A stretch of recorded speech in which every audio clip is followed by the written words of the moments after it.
レッスン1、旅行日程。私たちの予定はもう考えましたか？はい、旅行の大まかなスケジュールを立てました。それは素晴らしい。最初にどこに行くの？まず、フランスの首都パリを訪れます。素晴らしい選択です。見逃してはいけないアトラクションは何ですか？エッフェル塔を見て、ルーブル美術館を探索する必要があります。ルーブル美術館は巨大だと聞きました。それにはどれくらいの時間を割くべきですか？少なくとも丸1日かけて博物館を探索することをお勧めします。いいですね。次の旅程は？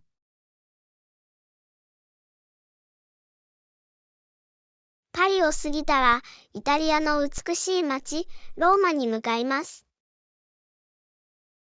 コロッセオとバチカン市国を見るのを楽しみにしています。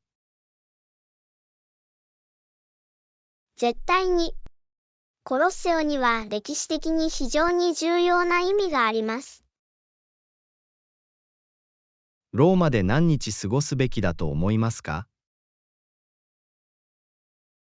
主要観光スポットを巡るには3日あれば十分だと思います。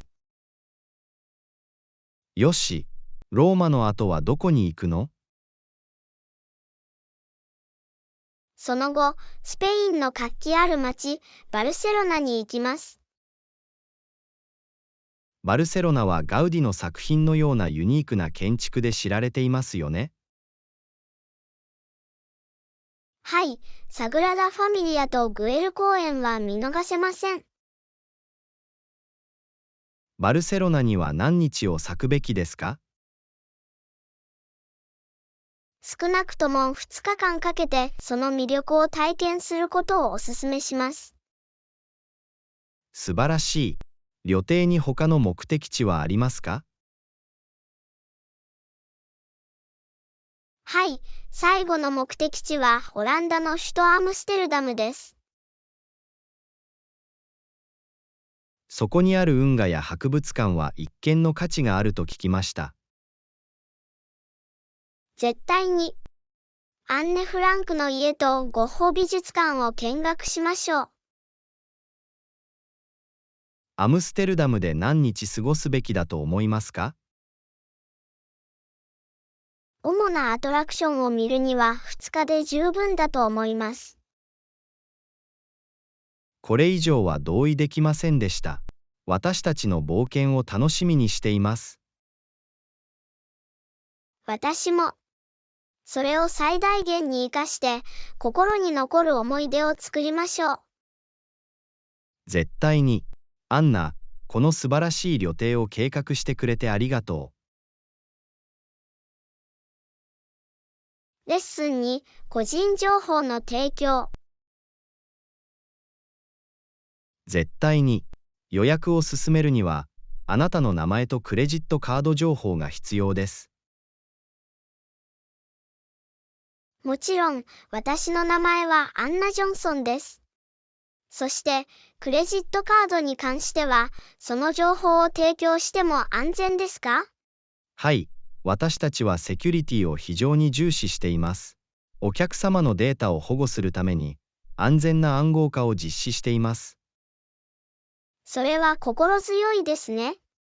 クレジットカード番号を今すぐ提供すべきですか？はい、16桁のクレジットカード番号を教えてください。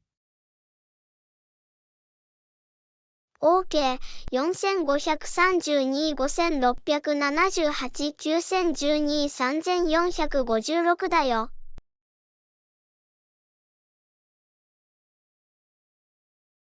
ありがとう、アナ。さて、カードの有効期限も必要です。有効期限は9月25日です。パーフェクト。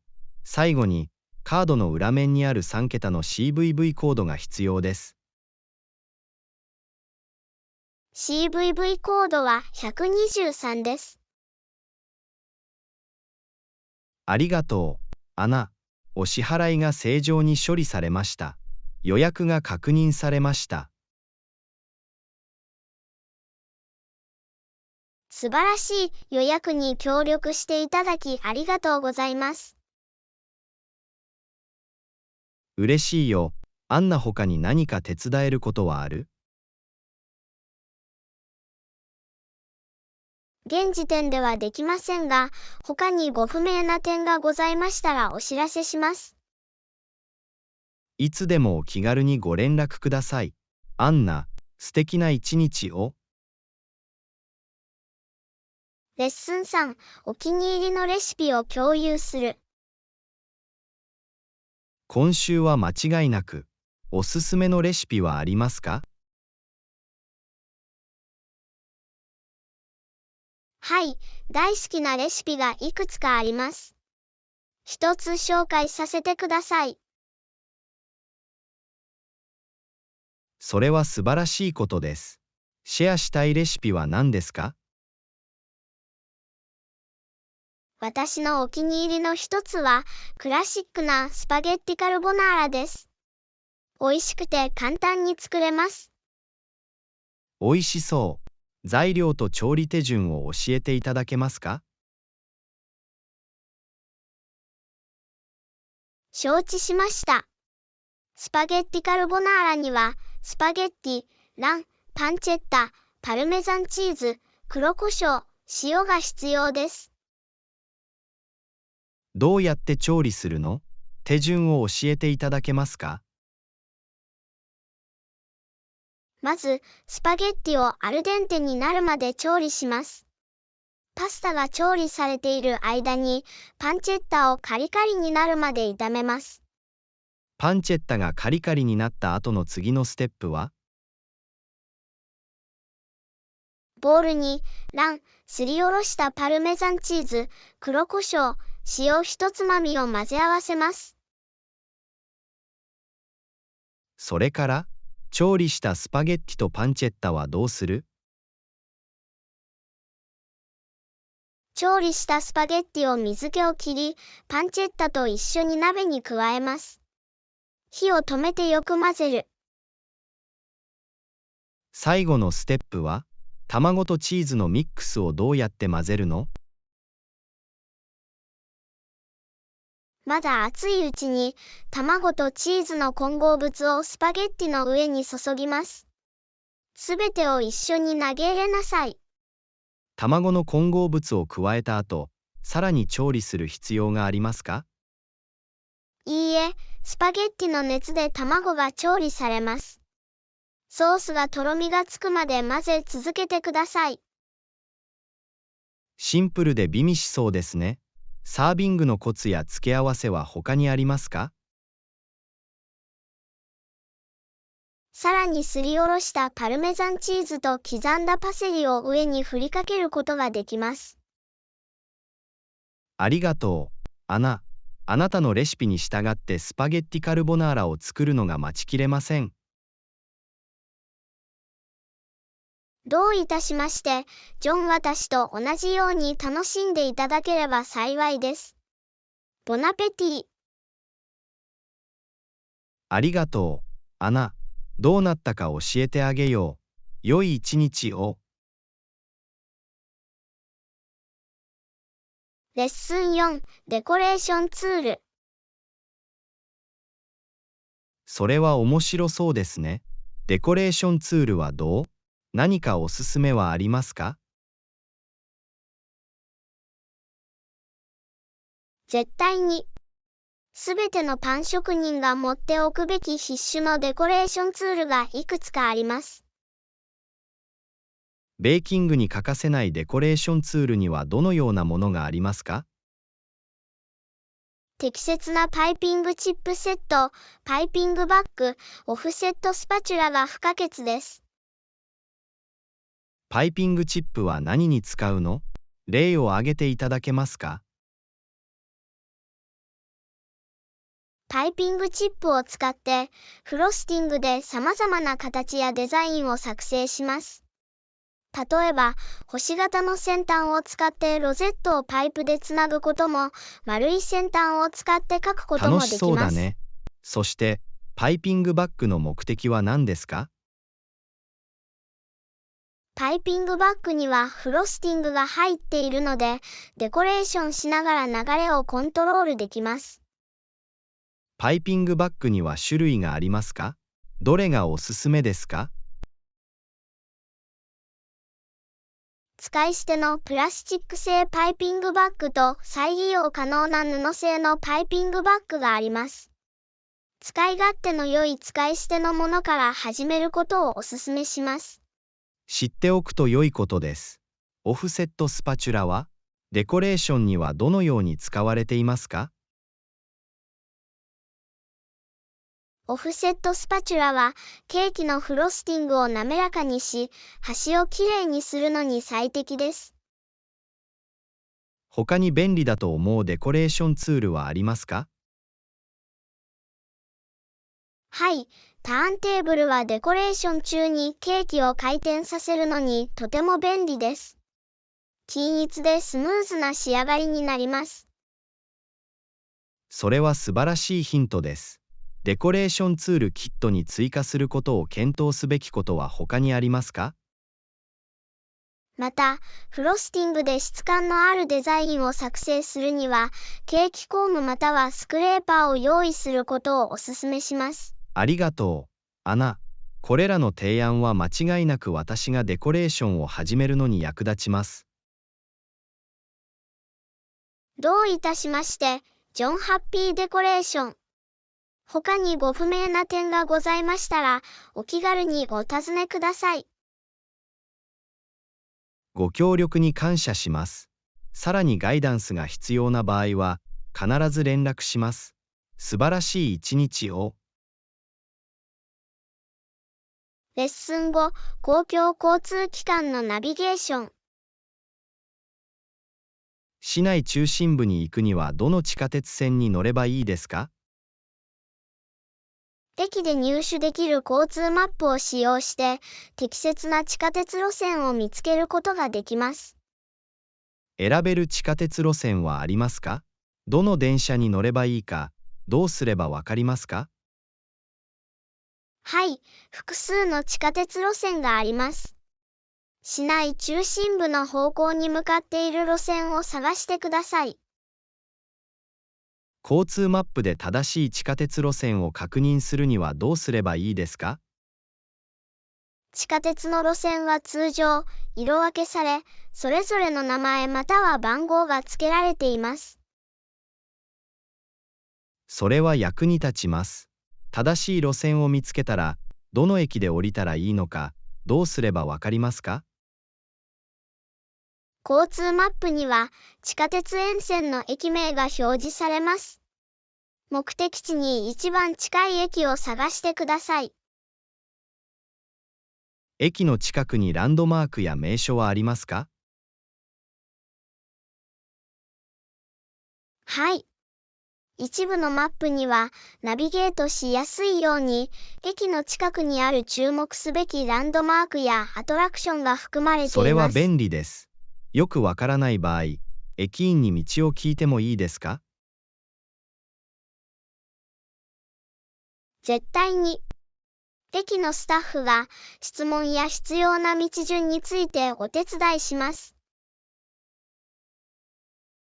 地下鉄に行く前にルートを計画するために使用できる他のリソースやアプリはありますか？はい。ルートを計画したり、列車のスケジュールをリアルタイムで更新したりするのに役立つ様々な交通アプリがあります。それは知っておくと良いことです。地下鉄を使うときは、必ず路線図を用意するか、便利なアプリを使います。常に準備を整え、情報を得ておくことをお勧めします。安全で楽しい旅を。ありがとう、アナ。ご指導に感謝します。素敵な一日を。レッスン6ペンを借りる。すみません、アナ。ペンを借りられますか？もちろん、ジョン。どうぞ。ありがとう、アナ。感謝するよ。どういたしまして。必要に応じていつでも。後で必ず返すよ。急ぐ必要はありません。時間をかけてください。ちゃんとやるよ。約束するよ。私はあなたを信頼しています。他に何か必要なことがあれば知らせてください。私がします。もう一度ありがとう、アンナ。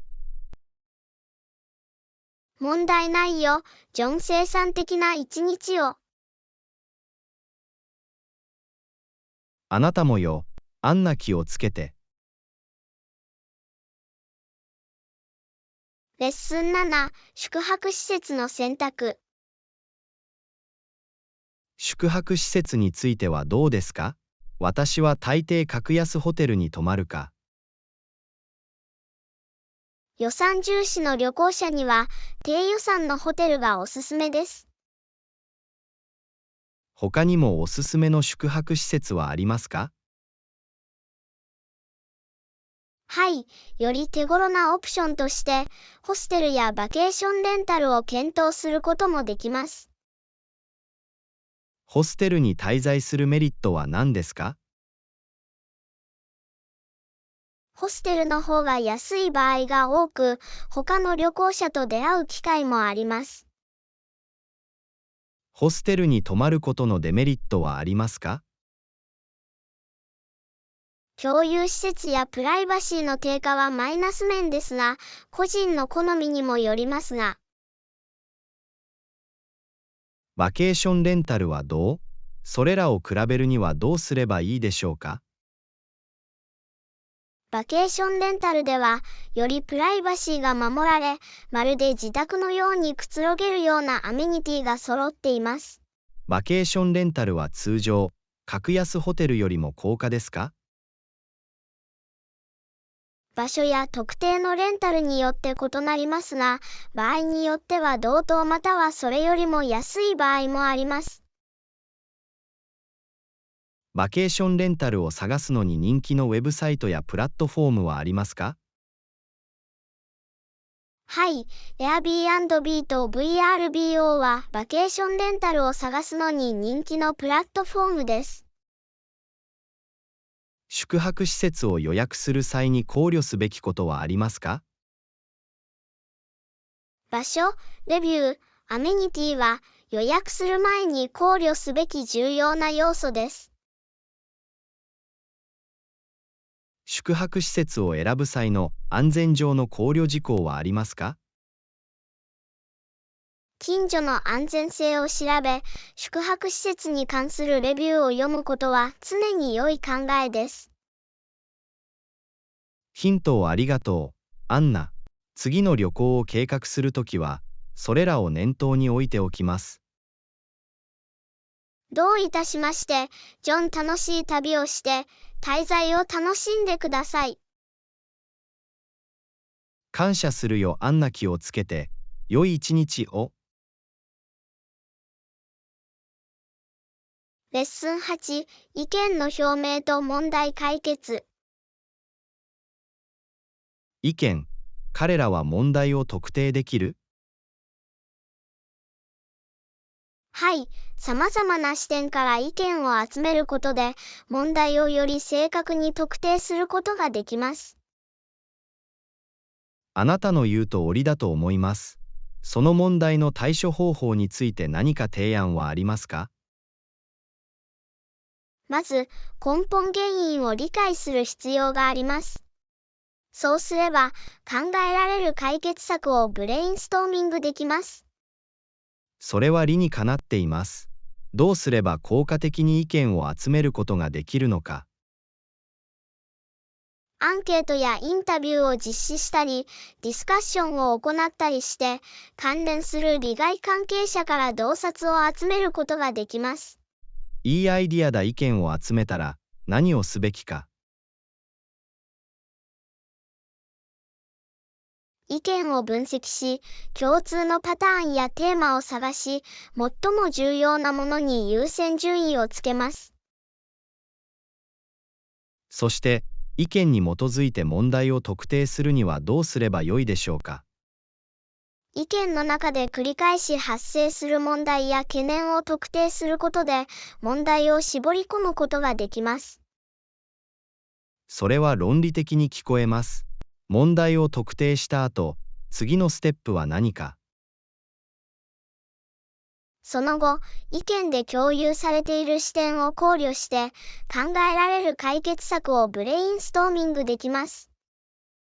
問題解決のプロセスに他の人を巻き込むべきか？はい、関連する利害関係者を巻き込むことで、多様なアイデアが生まれ、最善の解決策を見つける可能性が高まります。素晴らしい。考えられる解決策をどう評価するか？実現可能性、有効性、および特定された問題との整合性に基づいて、各ソリューションを評価できます。そして最後に、選択したソリューションをどのように実装するのでしょうか。実施を確実に成功させるために、行動計画を立て、リソースを割り当て、進捗状況を監視します。アンナ、指導ありがとうございます。問題に取り組むことに自信が持てるようになりました。どういたしまして、ジョン。問題解決は貴重なスキルだ。これからの頑張りをお祈りします。感謝するよ。アンナ。気をつけて、素敵な一日を。レッスン9、コスタリカのアトラクションを探る。コスタリカはどう？美しいビーチと多様な野生生物が生息しています。コスタリカはまさにその自然の美しさで知られる素晴らしい目的地です。訪れることをお勧めする特定のビーチはありますか？プラヤマヌエル・アントニオとタマリンドビーチは手つかずの海岸で人気があります。それは素晴らしいですね。コスタリカの野生動物はどうですか？コスタリカは野生動物愛好家の天国です。猿、怠け者、色とりどりの鳥を見つけることができます。探検できる国立公園や保護区はありますか？はい、コスタリカにはコルコバードやトルトゥゲーロなどの国立公園がいくつかあり、ユニークな体験ができます。野生動物に近づくためのアクティビティに参加できますか？絶対に。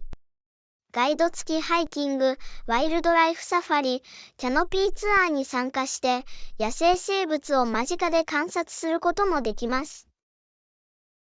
それは魅力的だ。他に訪れる価値のあるアトラクションはありますか？アレナル火山、モンテベルデクラウドフォレスト、オサ半島は必見の目的地です。コスタリカについて他に何か特別なことはありますか？コスタリカは持続可能な観光と環境に優しい観光への取り組みでも知られています。それは印象的です。コスタリカの天気はどう？コスタリカは熱帯気候で、5月から11月は雨季で、12月から4月は乾季です。最適な天気で訪れるのに最適な時期はいつですか？晴れた日や晴れた空には、一般的に乾季が最適な時期とされています。洞察をありがとう、アンナ。コスタリカは夢の旅行先のようですね。どういたしまして、ジョンきっとその自然の驚異を探検して、素晴らしい時間を過ごせると思います。待ちきれません。気をつけて、良い一日を。レッスン10、リビングの家具の買い物。リビングに新しいコーヒーテーブルが必要です。何か提案は？私自身、ヴィンテージのドレッサーを探しています。私たちの選択肢を探ってみましょう。コーヒーテーブルやヴィンテージドレッサーの品揃えはどこにありますか？家具店、アンティークショップ、レツシーや eBay などのオンラインマーケットプレイスから始めるのが最適です。コーヒーテーブルを選ぶとき、何を考慮すべきですか？サイズ、スタイル、機能性は重要な要素です。サイズと、それがリビングルームの装飾にどのように合うかを検討してください。それは理にかなっています。コーヒーテーブルスタイルについて何かおすすめはありますか？それはあなたの好みとリビングルームの全体的な美的感覚によって異なります。人気のあるスタイルには、モダン、ラスティック、インダストリアルなどがあります。コーヒーテーブルの素材はどうですか？コーヒーテーブルは木製、ガラス製、金属製、またはその組み合わせで作ることができます。お手持ちの家具を引き立てるものをお選びください。良い点です。さあ、ヴィンテージドレッサーを探してみてはいかがですか？地元のアンティークショップを探すか、ヴィンテージ家具を専門とするオンラインプラットフォームを探索してください。ヴィンテージドレッサーに求めるべき特徴や特徴はありますか？商品に個性を加える状態、職人技、ユニークなデザイン要素に注目してください。ドレッサーのサイズも考慮すべきですか？絶対に。寝室の空きスペースを測定し、ドレッサーが適切に収まることを確認します。家具を購入する際の価格交渉のコツはありますか？丁寧な交渉と同等の価格のリサーチを行うことで、より良い取引が可能になります。それは役に立ちます。それは心に留めておくよ。ありがとう、アナ。どういたしまして、ジョン家具ハンティングおめでとう。完璧なコーヒーテーブルとヴィンテージドレッサーを見つけましょう。確かに、私たち二人に幸運を祈ります。良い一日を。レッスン11、インターコムシステムのセットアップ。インターコムシステムについて聞いたことがあります。それは面白そうだ。どうやって設定するの？インターコムシステムの設定にはいくつかの手順が必要です。では、それらを見ていきましょう。インターコムシステムを設置する場合、どこから始めればよいですか？まず、自宅またはオフィスにインターコムユニットを配置することを計画します。インターコムシステムを設置するにはどのような機器が必要ですか？インターコムユニット、配線またはワイヤレスデバイス、および中央コントロールパネルが必要です。インターコムシステムはどのように機能しますか？インターコムユニットは、配線または無線信号を介して接続され、異なる場所間の通信を可能にします。インターホンを使って複数の部屋と通信できますか？はい。インターコムシステムは特定の部屋と通信したり、すべてのユニットにメッセージをブロードキャストしたりするように設定できます。それは便利です。インターコムシステムには種類があるの？はい、物理的な接続を必要とする有線インターコムシステムと、電波を使用するワイヤレスシステムがあります。ホームセットアップにはどのタイプをおすすめしますか？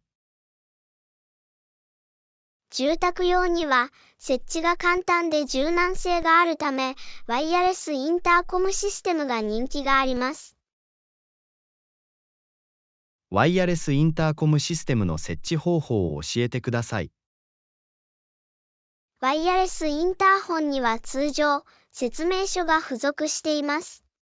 製造元のガイドラインに従ってインストールしてください。セキュリティ目的でもインターコムシステムを使用できますか？はい、一部のインターコムシステムにはビデオ機能があり、玄関先にいる訪問者を見たり話したりすることができます。これは素晴らしい機能です。インターコムの設置に関して他に考慮すべき点はありますか？有線インターコムには安定した電源を確保し、ワイヤレスシステムのワイヤレス範囲を確認してください。アンナ、指導ありがとうございます。インターコムシステムをセットアップできることにワクワクしています。どういたしまして、ジョン。新しいインターコムシステムの便利さと通信のメリットをお楽しみください。私がします。気をつけて素敵な一日を。レッスン12、支払いを四半期ごとの分割払いに分ける。アイディアがあるんだ。一括払いの代わりに、1年間かけて四半期ごとの分割払いにするとどうなるでしょうか？それは良い計画のように思えます。それをどう機能させるかを話し合おう。四半期ごとの分割払いの金額はどのように計算すればよいですか？支払い総額を4で割って、各分割払いの金額を決定できます。では、支払い総額が$4000の場合、四半期ごとの分割払いは$1000になるのでしょうか？その通りだ。支払いを4等分すると、各分割払いは$1000になります。これらの四半期分割払いの期間はどのくらい設定すべきですか？1年にわたって分割するので、3ヶ月に1回、合計4四半期に1回に分けて実施することになります。それは理にかなっているようです。考慮すべき追加料金や利息はありますか？それは契約次第です。支払いプランによっては利息や管理手数料が含まれる場合がありますので、それを明確にしておく必要があります。それは良い点です。支払いプランの条件を必ず見直すべきだ。絶対に。分割払いプランにコミットする前に、すべての詳細を理解することが不可欠です。支払い手続きを正式化するための契約または契約に署名する必要がありますか？はい、支払い条件と両当事者の責任を概説した書面による契約を結ぶことをお勧めします。これにより、明確になり、誤解がなくなります。同感です。同じ考えでいてくれて嬉しいです。書面による合意があると、私たち2人が守られます。間違いなく、これにより、透明性が確保され、支払い手配に対する期待が明確になります。四半期ごとの支払い方法として、ご希望の具体的な方法はありますか？希望する支払い方法とスケジュールについては、支払いを行う相手と話し合うことができます。いいアイディアだ。関係する双方にとって、信頼性が高く便利な支払い方法を確立することが不可欠です。分割払いプランが確定したら、それに応じて四半期ごとの支払いを開始できます。はい、スムーズな支払いプロセスを維持するために、合意されたスケジュールに従う必要があります。この支払い方法を検討するにあたり、ご意見ご協力に感謝します。どういたしまして、ジョン相互に有益な解決策を見つけることは常に良いことです。分割払いを進めましょう。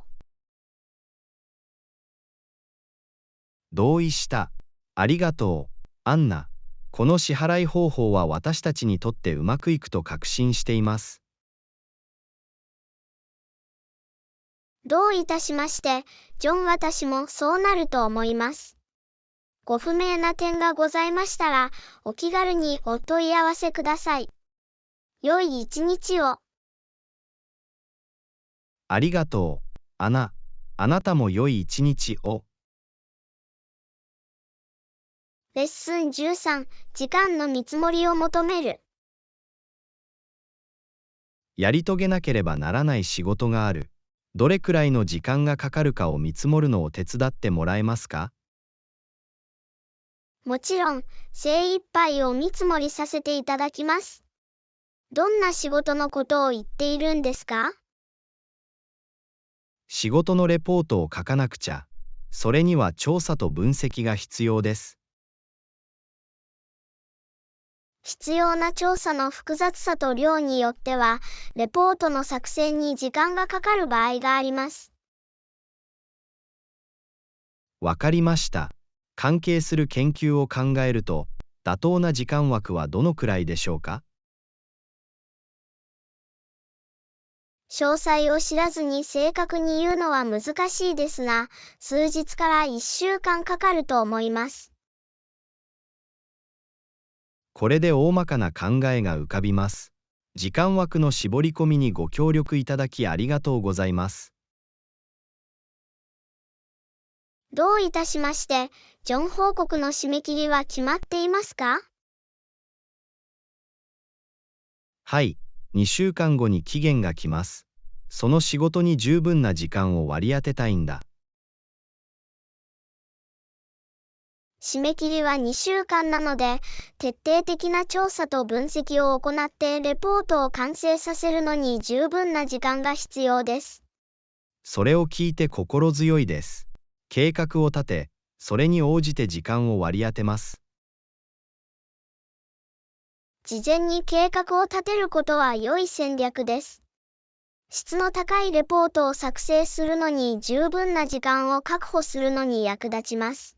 絶対に、よく研究され、よく書かれた文章を届けたいです。それは称賛に値する、ジョン。時間をかけて質の高い作品を作ることはいつだって価値がある。このプロセス全体を通して、皆様のご支援とご指導に感謝いたします。どういたしまして、ジョン助けに来たんだ。ご不明な点がある場合や、さらにサポートが必要な場合は、お知らせください。私がします。ありがとう、アンナ。あなたの意見は非常に貴重です。嬉しいよ、ジョン。お手伝いできて嬉しいです。ご報告頑張ってください。ありがとう、アナ。良い一日を。レッスン14、マインドフルイーティングの練習。ああ、なるほど。いつもはあっという間に食べます。どうやって練習を始めたらいいの？心のこもった食事は、ゆっくり食事を楽しむのに役立ちます。始めるためのヒントをいくつかご紹介します。食事中にもっと気を配るにはどうすればいいですか？食べ物に注意を払うことから始めましょう。五感を働かせて、味、食感、香りに集中してください。それは理にかなっています。私はよく携帯やテレビに気を取られながら食事をする。食事中の注意散漫を最小限に抑えます。落ち着いた環境を作り、食事に十分気を配ってください。食事のペースを遅くするにはどうすればいいですか？少しずつ食べて、食べ物をよく噛んでください。これにより、味を味わうことができ、消化が良くなります。やってみるよ。私は食べ物をあまり味わわずに急いで食事をする傾向がある。早く食べるのが一般的ですが、ゆっくり食べると味を理解し、満足感を高めることができます。マインドフルイーティングの練習に使えるテクニックは他にありますか？噛む合間に調理器具を置いて、少し息を吸ってみてください。リズムを作り、食事のペースを意識するのに役立ちます。やってみるよ。一口の合間に休憩を取るのはペースを落とすのにいい方法のように思える。違いを生むよ。ジョンマインドフルイーティングとは、その場にいて、体に栄養を与える行為を十分に体験することです。今までどれだけ急いで食事をしているのか気づかなかった。これらの提案に感謝します。これは一般的な習慣ですが、練習すれば、全体的な健康に役立つ心のこもった食習慣を身につけることができます。これらのプラクティスを毎日のルーチンに取り入れることにワクワクしています。それは嬉しいよ、ジョン。これは旅であり、進歩には時間がかかることを忘れないでください。辛抱強く待ってください。それを心に留めておきます。アンナさん、ご指導とご支援ありがとうございます。どういたしまして。ジョン。他に質問がある場合や、さらにサポートが必要な場合は、遠慮なく質問してください。感謝するよ。さらにガイダンスが必要な場合は連絡します。素晴らしい一日を。レッスン15、生ゴミと葉の対比化。初心者は台所のくずを使って葉と混ぜて堆肥化できると聞きました。簡単ですか？はい、生ゴミを葉で堆肥化することは、栄養豊富な土壌を作る簡単で効果的な方法です。堆肥化にはどのような生ゴミを使用できますか？果物や野菜の皮、コーヒーかす、卵殻、さらにはティーバッグを使用できます。肉や乳製品の添加は避けてください。それは知っておくと良いことです。料理で出た野菜くずはたくさんある。パーフェクトだ。野菜くずは堆肥の山に加えるのに最適です。葉をキッチンスクラップと混ぜる場所はどこで入手できますか？庭や近くの公園から落ち葉を集めることができます。化学物質や農薬が含まれていないことを確認してください。秋になると庭にたくさんの葉っぱがある。あれは使えます。それは素晴らしい。落ち葉は堆肥の山に炭素を豊富に含む材料となります。キッチンくずと葉を混ぜて堆肥にするにはどうすればいいですか？キッチンスクラップに同量の葉を重ねます。グリーンとブラウンの素材のバランスが良いものを目指します。堆肥化における緑色と茶色の材料とは何ですか？緑色の材料は台所のくずなどの窒素が豊富で、葉などの茶色の材料は炭素を供給します。それで、堆肥の山に台所のくずと葉を交互に重ねるの？はい、その通りです。台所のくずと葉がよく混ざるまで重ねてください。コンポストの準備ができるまでどのくらいかかりますか？様々な要因にもよりますが、通常、堆肥が完全に分解するまでには数ヶ月から1年かかります。それは妥当な時間枠です。辛抱強く、時間をかけて故障するよ。堆肥化プロセスでは忍耐が重要です。定期的にパイルを回して湿らせておくと、分解が早くなります。必ずそうするよ。堆肥化を始めて廃棄物を減らすことができてワクワクしています。素晴らしいよ。ジョン。堆肥化は、庭と環境の両方に利益をもたらす持続可能な方法です。プロセスを説明してくれてありがとう、アンナ。ご指導に感謝します。どういたしまして。ジョン。コンポストやガーデニングについて他に質問があれば、遠慮なく聞いてください。私がします。もう一度ありがとう、アンナ。良い一日を。レッスン16、安全対策を信頼する。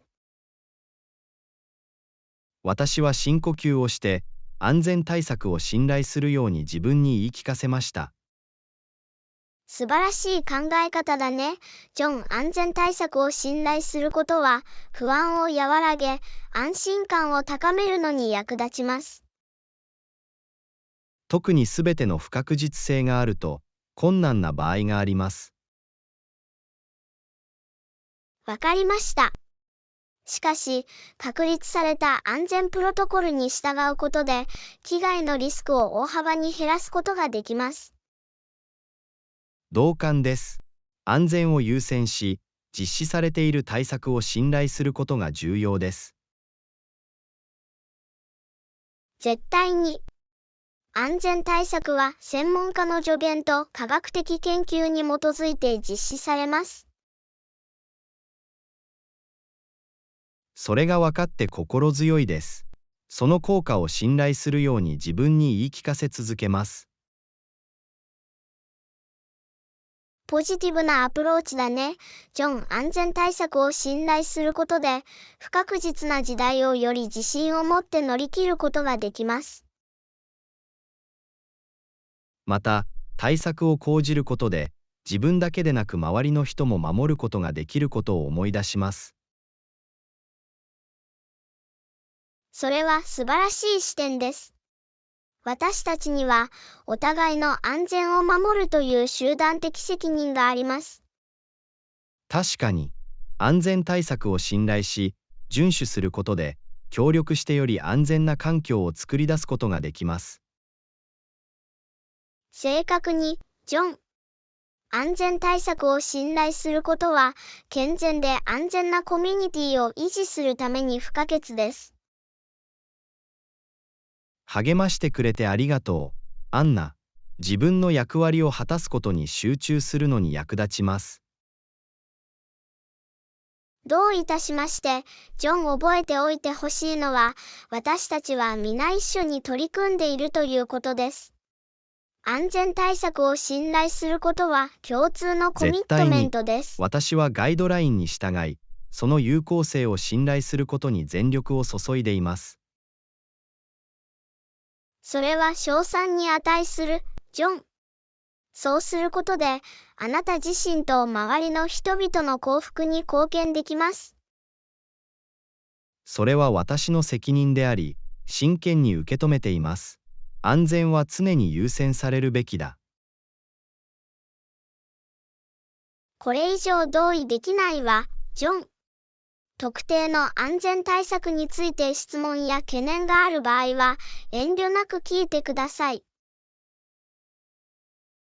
感謝するよ。あんな説明が必要な場合は連絡します。ご支援いただきありがとうございます。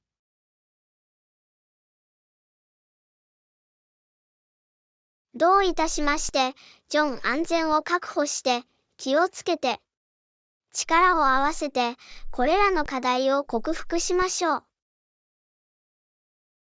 ありがとう、アナ。あなたも、安全対策を信頼してお互いに気を配りましょレッスン17、モーニングコールの設定。7時、注意。7時にモーニングコールを手配します。いい考えだね。ジョン。モーニングコールは時間通りに起きるのに役立ちます。午前中に大事な会議があるから、寝坊したくない。後悔するよりは安全である方が常に良い。モーニングコールがあれば、さらに安心できます。ホテルでモーニングコールを手配するにはどうすればいいですか？通常、ホテルのフロントデスクに電話して、希望する時間のモーニングコールをリクエストできます。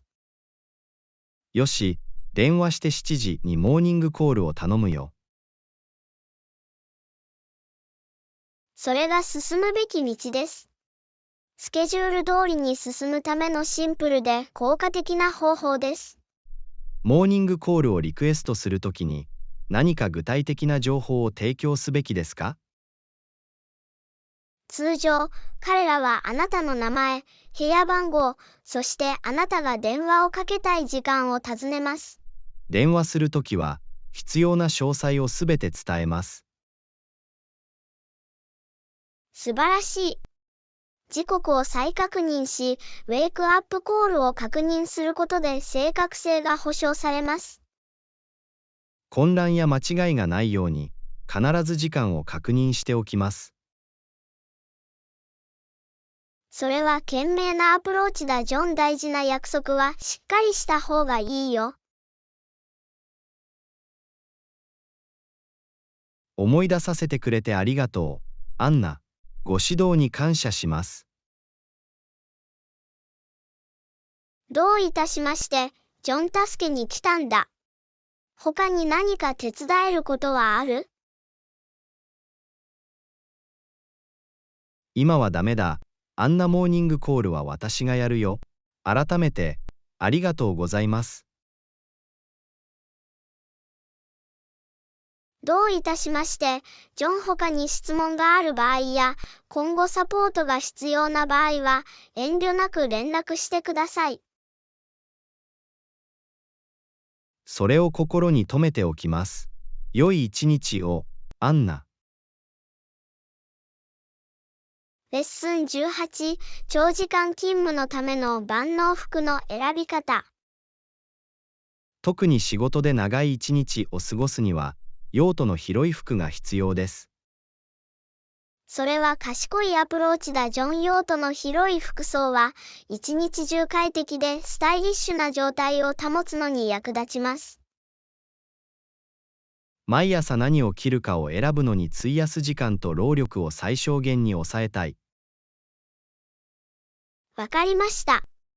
多用途のアイテムを取り揃えたワードローブを用意すると、プロセスが簡単になり、時間を節約できます。多用途に使える服はどんなものをおすすめしますか？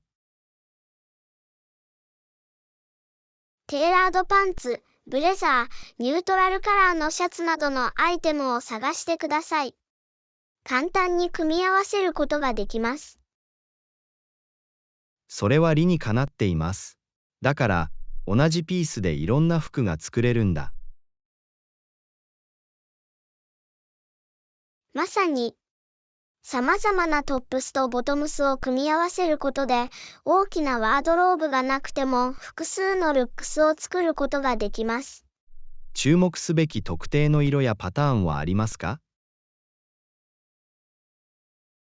黒、グレー、ネイビー、白などのニュートラルカラーは常に安全です。他の色と簡単に組み合わせることができます。それは役に立ちます。ニュートラルな色の服をよく用意しておきます。いい考えだ。ジョン・ニュートラルカラーは、様々な服の組み合わせを作成するための強固な基盤となります。アクセサリーはどう？私の服装に多様性を加えることはできますか？絶対に。スカーフ、ベルト、ステートメントジュエリーなどのアクセサリーは、見た目を瞬時に高め、多様性を加えることができます。それを心に留めておくよ。アクセサリーは、私の服装を簡単に変える方法のように思えます。彼らは確かにそうです。ベーシックな服装をスタイリッシュでユニークなものに変えることができます。アンナ、アドバイスありがとう。多用途のアイテムでワードローブを一新できることにワクワクしています。どういたしまして。ジョン用途の広い服に投資すれば、仕事に着替えるのがずっと簡単になります。それがもたらす便利さと柔軟性を体験するのを楽しみにしています。ジョン、きっとその恩恵を享受できるでしょう。他にファッションのヒントや提案が必要な場合は、遠慮なく聞いてください。ありがとう、アナ。それは心に留めておくよ。良い一日を。レッスン19、最近の自然災害。最近、さまざまな地域で多くの自然災害が発生しています。意識を高めるためには、これらの重要な問題について常に情報を入手し、話し合う必要があります。絶対に。被災地を認識し、これらの災害の影響を理解することが重要です。まず、現在の状況に関する信頼できる情報を提供する報道機関をフォローすることから始めることができます。それはいい考えだ。進行中の救援活動についても、常に最新情報を入手しておくことが重要です。また、これらの問題について友人や家族と話し合い、意識を高め、支援を促すこともできます。間違いなく、会話をしたり情報を共有したりすることで、資源や援助を動員することができます。影響を受けたコミュニティを支援する組織を支援することは不可欠です。寄付は大きな違いを生むことができます。その通りだ。私たちは評判の良い慈善団体を調査し、金銭的寄付でもボランティア活動でも、できる限りの方法で貢献することができます。さらに、私たちは災害への備えについて自分自身を教育し、その知識を他の人と共有することができます。絶対に。危険的状況に備え、どのように対応するかを知っていれば、命を救うことができます。必要な時にポジティブな影響を与えることができるように、常に情報を入手し、関与していきましょう。レッスン20、古代都市を探索する。古代都市を探検しようと思っています。あなたはどう？それは魅力的に聞こえます。古代都市にはたくさんの歴史と文化があります。どの都市を検討しているのですか？ローマを訪れることを考えています。コロッセオやフォロ、ロマーノのような古代遺跡で知られています。ローマは素晴らしい選択です。そこの建築物や遺跡は素晴らしいです。どれくらいの期間滞在するか計画は立てていますか？まだ決まっていませんが、1週間くらい滞在しようと思っています。これで主要観光スポットを巡る時間が十分取れるはずです。1週間は妥当に聞こえます。この街の豊かな歴史に浸る時間はたっぷりあるでしょう。滞在中に本格的なイタリア料理を試すことをお忘れなく。絶対に、美味しいパスタとピザを食べるのを楽しみにしています。ローマでおすすめのレストランはありますか？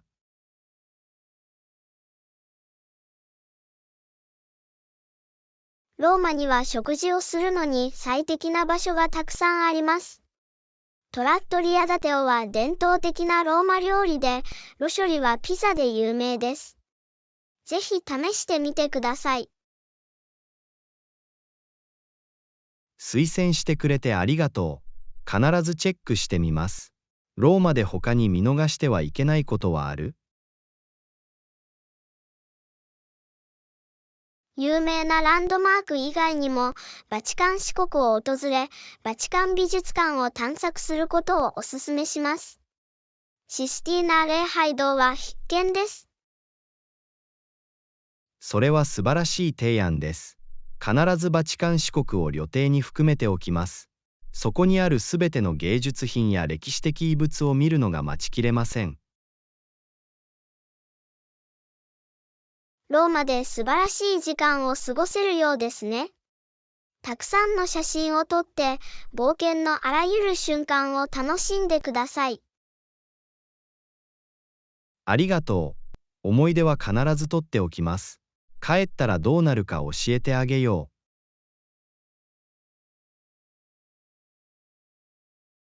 う。レッスン21、エレガントで少しフォーマルな。イベントに参加しようと思っていて、エレガントで少しフォーマルな服装をしたい。何か提案はありますか？それは素晴らしいアイディアだ。その場にふさわしい服装をすることは、敬意と配慮の表れです。特定の服装の提案をお探しですか？はい、ガイダンスをいただければ幸いです。テーラードスーツを着ようと思っていたけど、色がよくわからない。何か考えは？テーラードスーツは少しフォーマルなイベントに最適です。ネイビーブルー、チャコールグレー、ブラックなどのクラシックな色は常に安全です。同感です。それらの色は時代を超越し、用途が広いです。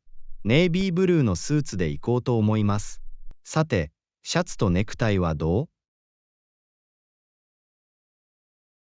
少しフォーマルな装いには、パリッとした白いドレスシャツが定番です。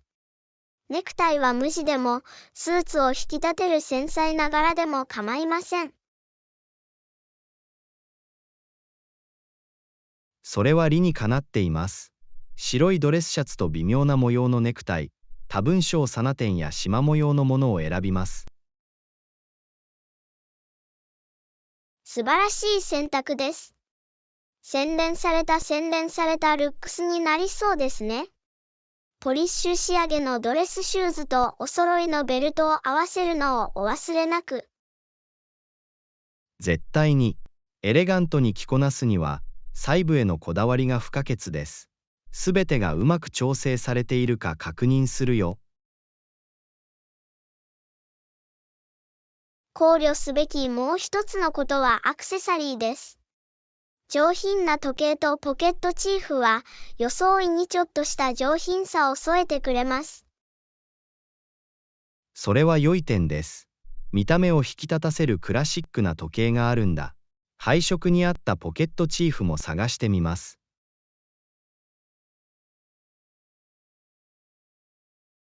パーフェクト。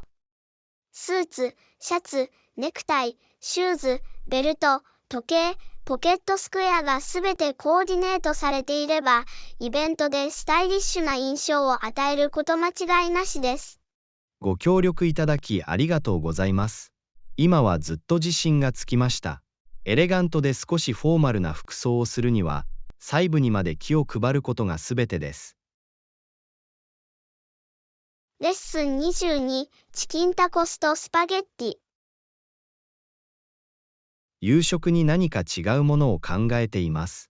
残りの日はチキンタコスとスパゲッティはいかがですか？美味しそうな組み合わせですね。チキンタコスはいつも大勢の人を喜ばせ、スパゲッティは定番のコンフォートフードです。素晴らしい選択です。あなたがそのアイデアを気に入ってくれて嬉しいです。1週間を通して様々な味と料理を用意できたらいいなと思いました。好きなタコスのトッピングはありますか？チキンタコスには通常、サイの目に切ったトマト、細かく刻んだレタス、スライスしたアボカド、絞ったライムジュースなどの新鮮なトッピングを加えるのが好きです。あなたはどう？それらのトッピングは素晴らしいですね。クリーミーなアボカドを加えるというアイデアが特に気に入っています。スパゲッティには特定のソースがお好みですか？スパゲッティといえば、濃厚で風味豊かなマリナーラソースが好きです。時々、ニンニクと玉ねぎのソテーを加えて味を引き立てます。あなたはどう？私もマリナーラソースのファンです。少しピリッとしていて、バジルやオレガノのようなハーブがほのかに感じられるのが好きです。パスタにとても風味が加わります。同意した。よく味付けされたマリナーラソースは、シンプルなスパゲッティ料理を引き立てます。決して期待を裏切らないクラシックな組み合わせです。これらの食事を楽しみにしています。比較的簡単に作れるし、自分の好みに合わせてカスタマイズできます。これは双方にとって好都合です。絶対に。自宅で調理することで、様々な味を試したり、好みに合わせた食事を楽しむことができます。さらに、楽しくリラックスできるアクティビティにもなります。それは本当です。長い一日の後にリラックスしてストレスを解消するのに最適な方法です。自家製のチキンタコスとスパゲッティを一口一口味わうようにします。レッスン23、運動によるストレス解消。運動が心身の健康に良い理由がわかります。ストレスを和らげるのに最適な方法です。これについてどう思いますか？これ以上は同意できませんでした。運動にはストレスレベルを下げるなど多くの利点がある。それは魅力的だ。ワークアウトセッションの後はいつもよりリラックスして元気が出ることに気づきました。自然なストレス解消剤のようなものです。身体活動は心を清め、日々の心配事から気をそらすのに役立ちます。また、運動の種類が異なれば、ストレス軽減の効果も異なると聞きました。何かおすすめはありますか？間違いなく。どんな運動でも効果はありますが、ヨガ、ピラティス、瞑想などのアクティビティは心を落ち着かせる効果があることで知られています。やってみるよ。彼らは深呼吸とマインドフルネスに焦点を当てています。多くの人がこれらのアクティビティは身体的に有益であるだけでなく、ローカルクラスやオンラインチュートリアルを調べます。ヨガやピラティスを毎週のルーチンに取り入れることは、ストレスを効果的に管理する素晴らしい方法かもしれません。運動のメリットを享受するには、一貫性が鍵となります。アドバイスに感謝します。これらの新しいエクササイズの選択肢を探り、それらが私の健康全般にどのようなプラスの効果をもたらすかを体験できることにワクワクしています。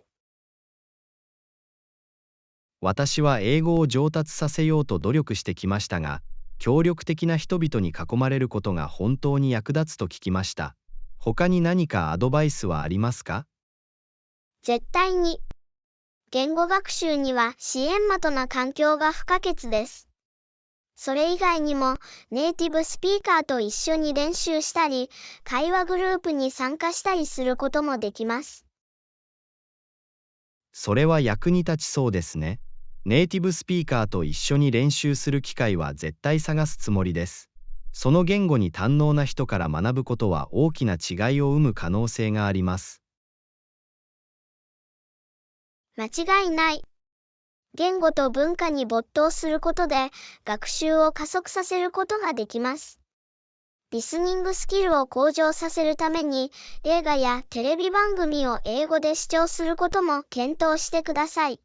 それは素晴らしいアイディアだ。これからもっと英語映画を見て、自然に言葉を覚えるようにしようと思います。何かおすすめはありますか？承知しました。英語学習者に人気の映画には、フォレスト・ガンプ、ショーシャンク・リデンプション、幸せの追求などがあります。魅力的なストーリーと明確な会話があります。推薦ありがとうございます。リストを作ってみ始めます。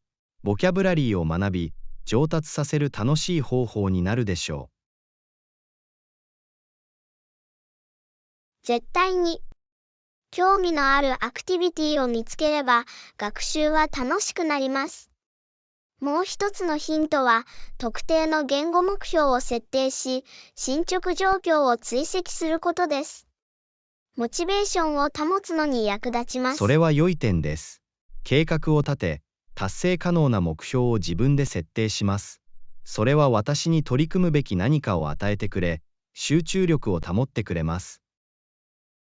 それは素晴らしいアプローチです。自分自身に対しても辛抱強くなることを忘れないでください。言語を学ぶには時間がかかりますが、努力を続ければ必ず進歩が見られます。そうだね。それは心に留めておくよ。アドバイスありがとう、アナ。今はもっとやる気と自信が持てるようになりました。どういたしまして、ジョン手伝えてよかった。忘れないで、私はあなたの語学学習の旅をサポートするためにここにいます。感謝するよアンナ。あなたのような協力的な友人がいることが大きな違いを生みます。定期的に練習して上達し続けます。